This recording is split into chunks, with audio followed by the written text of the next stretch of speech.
sector, the launching of the 2024-2025 academic year for the Southwest region has been officiated in Miselele Tiku by the Southwest Governor Bernard Okalia Belai as he appreciates the educational family for all the roads cover while calling on them to do better for this next academic year that will be starting on September the 9th, 2024.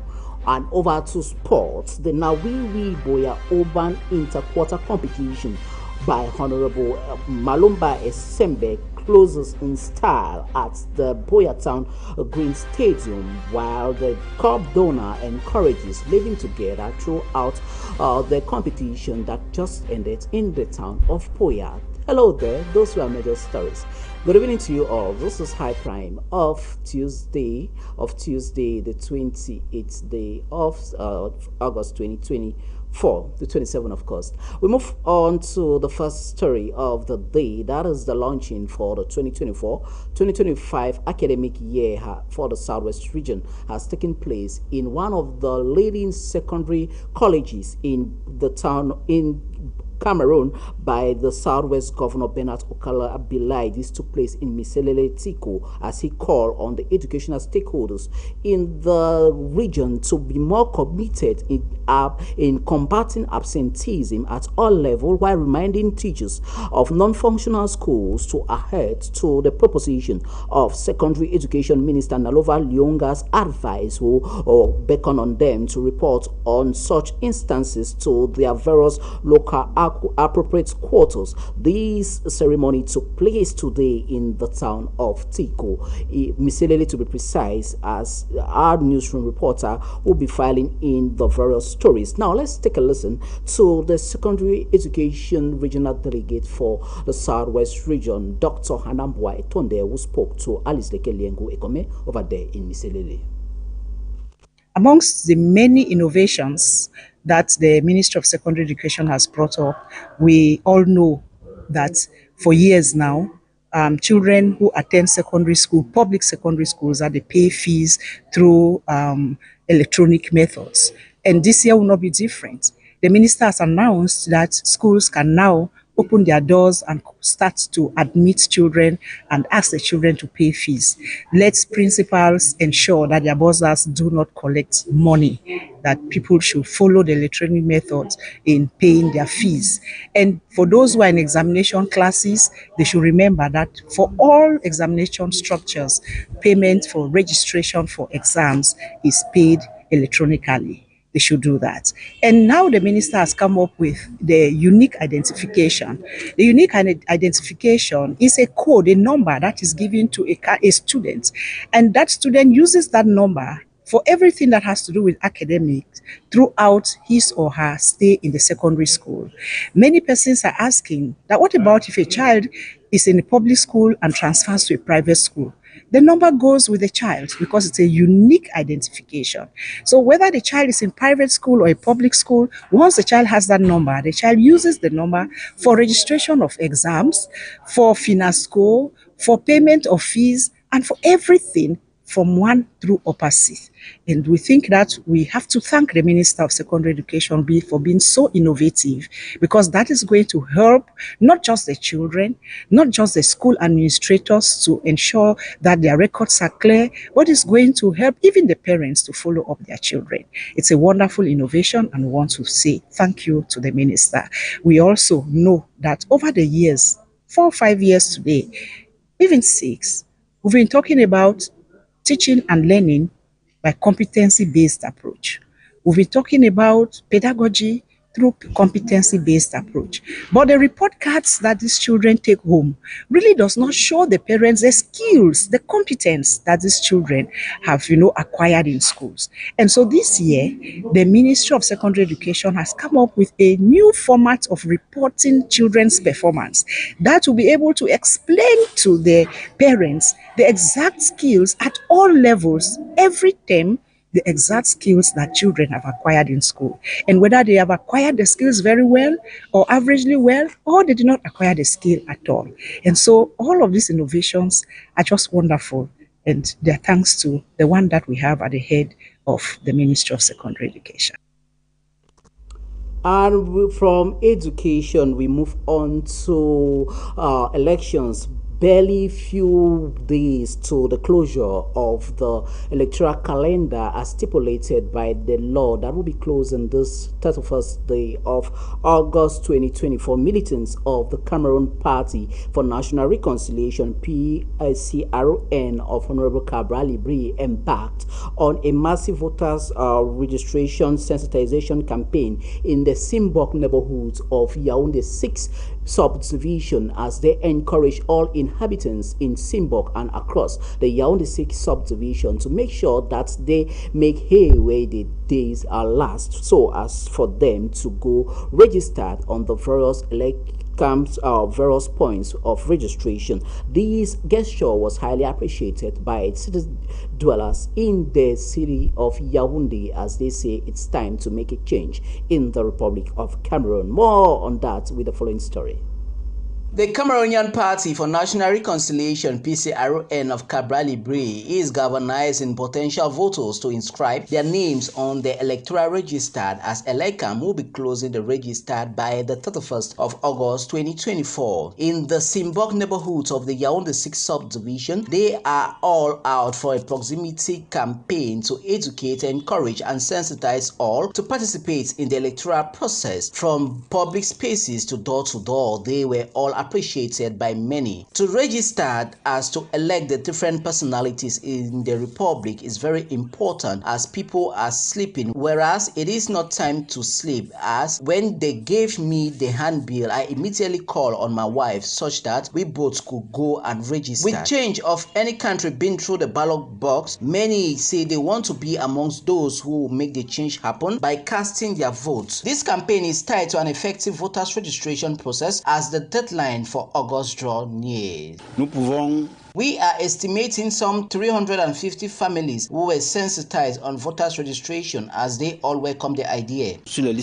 At this end of the process, PCRN militants remain focused for an increased voters participation as by the 31st of August 2024, the voters registration will be closed and will only be opened by the beginning of January 2025. Residents in Chief Street of Bomakai locality in the town of Boya are grappling with the challenges of persistent rains that has one of as primordial cause mud. This has caused the roads of Bomakai area to be muddy, coupled with the fact that it is an earthly road. With this, the local population are looking up to the authorities of the Boya Municipal Council to do the needful by providing them with adequate seawall to be envisaged in that spot of the town of Boya in the Bomakai neighborhood. More on that with our student journalism on internship in Meleke CV, who tells us. As the heavy rains continue to escalate, the residents of Chieftain Bomakai suffer from muddy road. What was once a bustling road has now turned into a muddy obstacle caused by heavy rains. The situation makes it almost inaccessible for many inhabitants, which pose a serious risk to both pedestrians and vehicles. The muddy condition has far-reaching effects on daily lives in Bomakai, as business people, elderly persons and children struggle to get to their various destinations, which also raises health concerns as this uncontrollable mud has made the inhabitants of Bomakai live in an unhygienic environment, thereby causing sanitation issues such as standing water, which invites mosquitoes, flies, plus some vehicles get stuck in this mud, making it difficult for cars to freely move along this road. With school resumptions barely few weeks, Bomakai are calling on local authorities to see into the situation as muddy roads hinder mobility of cars as well as pedestrians.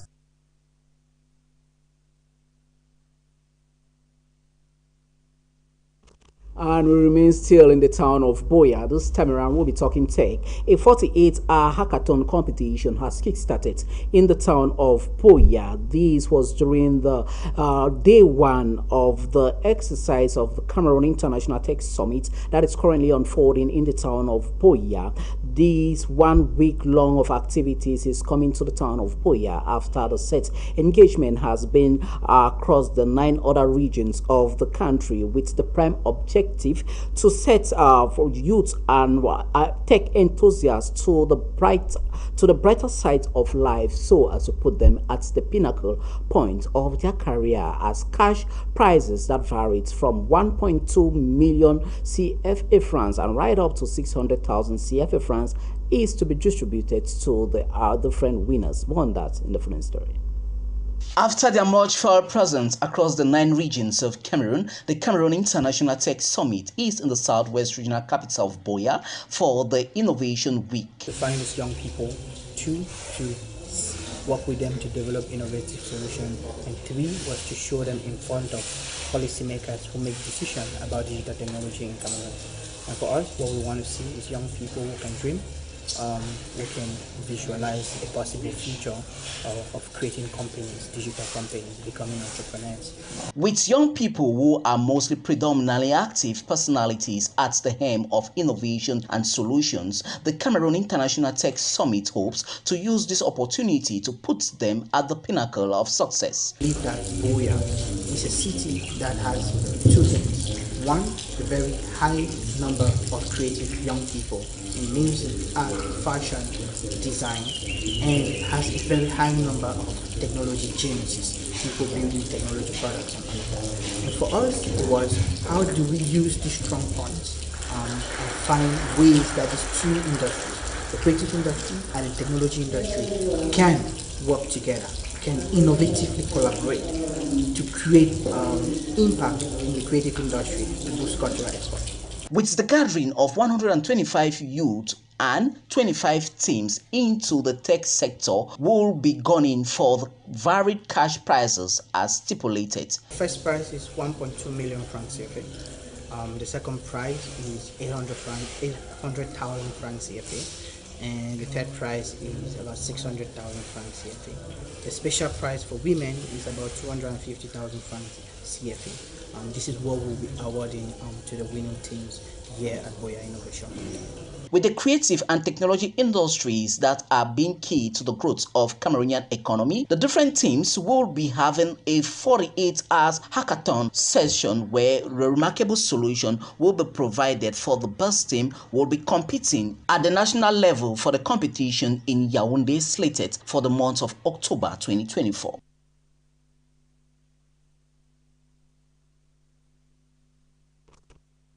And we move on to the SAT-1, where 3 police officers from the Buea district town has been killed by alleged Anglophone separatist fighters in the Bwitingi neighborhood of Buea. That is along the stretch of road at the Central Market in Buea. This took place over the weekend, to be precise, on Saturday by exactly 10 p.m. The incident that occurred has now prompted the Defense and Security Operative to beef up security all across the town of Buea. To find greater perspective on that story, we call on journalism student on internship Glandrin Kemanyi. At least 3 police officers have been killed in an attack allegedly carried out by Anglophone separatists on Saturday, August 24, 2024, in Buea, the capital of the Southwest region. This incident took place while the victims were on duty at a security post in Bwitingi Market along the stretch of road leading to Munya. According to sources, 3 officers were severely shot while 2 others managed to escape. The said victims are identified to be second-grade police constable Luamanga from Buea 2nd District Police Station, Tabe from the 3rd District, and Beng from the Central Police Station, as it remains unclear whether the attackers suffered any casualties during the exchange of fire. It is worth noting that in recent weeks, separatist fighters have intensified their attacks on police officers across the Anglophone regions, as some weeks back, 2 police officers were ambushed and killed while guarding a bank in Bamenda, and another killed in Kumbo, Bui Division, by Anglophone separatists.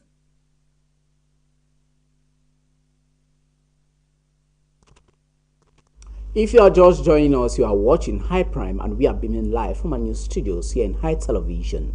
We now take you to the northern part of the country, where Muslim faithful and other persons of the different religion have been praying for rains to come to that part of the far north region of Cameroon, despite the fact that it has not been raining for the past months now in that part of the nation. These, as farmers in that locality say, their crops can no longer grow due to inadequate or no sufficient rainfall that has been recorded so far. But the good thing is, after these prayers, rain came out heavily in the far north region, as it was heavily felt in that part of the far north region. We now report, as our reporter for tonight is Achenka Mlora, journalism student on internship, WASMO. Farmers in the town of Pitwa decry the lack of rain, which has led to low productivity of crops, as hectares of crops are being ravaged by overheat. There is very little rain on the millet field. Everything is dry. Last year, I harvested 7 to 8 bags, but this year, as you see, it hasn't rained, and behind me is the maize field, which is the same thing. I usually harvest 8 to 10 bags, but this year it's not going because of the lack of rain. According to the information gotten, the northern region of Cameroon, especially the town of Pitwa, has not yet seen a drop of rain since this year started, as farmers complain on how caterpillars are destroying their crops. Now, the caterpillars have eaten away the plant leaves. If you look at this field, you will see crumbled leaves. Once more, we have drought everywhere, with rice, maize, everything. So that really has an impact on our agriculture. With the lack of rain, the Muslim community has organized fasting sessions to pray for rain to return, as experts say climate change and weather patterns are to be blamed. The town of Garoua and the surrounding areas has been hit by disruption of rain. We have had a drought-spelled rain during this period. This phenomenon is part of climate change. In addition, during this period, a high-pressure system has established itself over the years in the city of Garoua and the other surrounding areas. In the meantime, the lack of rain has led to increase in prices of goods in the local market, with the area regarded as breadbasket of northern Cameroon and neighboring countries. Journalism student on internship Achenka Mlora reporting there. We now move forward with one of our stories, as did earlier on mentioned, as a countdown to school resumption in Cameroon gets closer. Many parents and guardians are all around the various school campuses in the nation scrambling for a spot of their different children and wards. Through this, it hasn't been an easy task for them, as most of them are complaining on the failure to secure a matricle number as stipulated by the Minister of Secondary Education, Professor Nalova Lyonga, regarding the recent stipulation that she signed into order. The situation in most major towns and cities in Cameroon is not different, as our reporter tells us more. As the new academic year approaches, parents and guardians are all scrambling to register their children and wards in the various schools in the country. The major preoccupation now is the absence of a matricle for each student that is blocking the registration process. To some of the parents in certain government colleges in Douala, it is an uphill task. The tuition is not yet effective, so they ask us to be patient. As such, they will give us a matricle. While consulting the notice board to affirm the registration process, parents and guardians describe this entire routine as difficult with no fervent intervention. Many of them have to wait. It is a painful process, as there are certain documents that we need, but for now they are not available. This explains why the procedure is. Some principals on their part insist the admission of students began since the 26th of August 2024 as prescribed by the Ministry of Secondary Education, while outlining on the relevance of a unique matricle.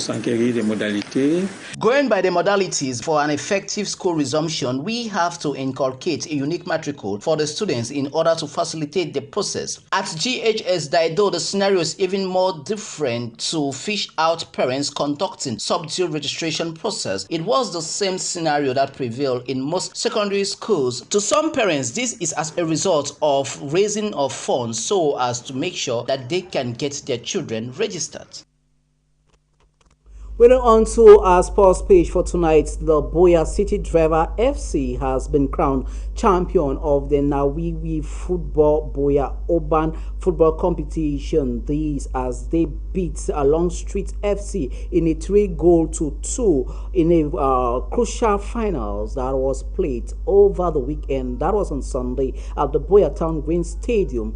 This took place under the cup donor Honorable Malumba Esombe auspices, who chaired the various team as he encourages living together and peaceful cohesion in the Boya municipality. More on that with sportsman Boris Isono Wenfo.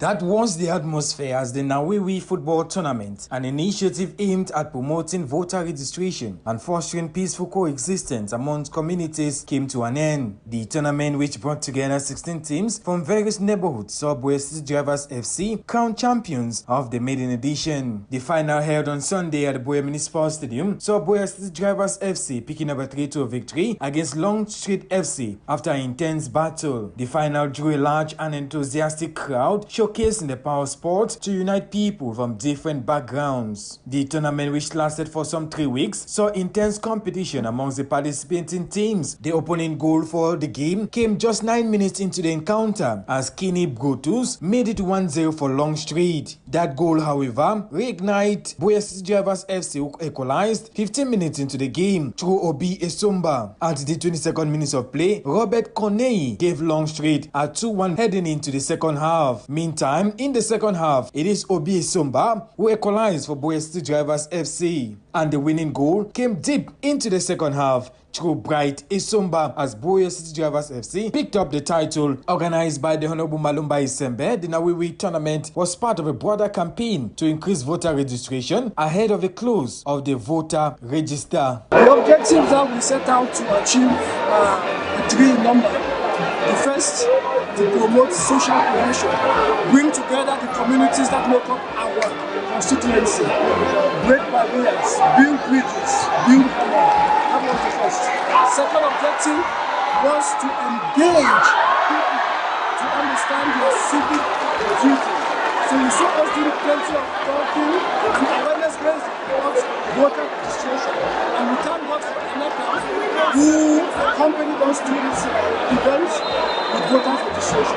And of course, the third objective was to promote sports, especially football, provide a platform where budding talents can be studied. The Nawiwi Football Tournament emphasized the importance of living together harmoniously, regardless of ethnic, linguistic, and political differences. As the final blew, signaling the end of the tournament, the Nawiwi Boya Urban Football Jamboree has been lauded as a model for using sport as a tool for social change, and the organizer is optimistic that its impact will be felt for a long time.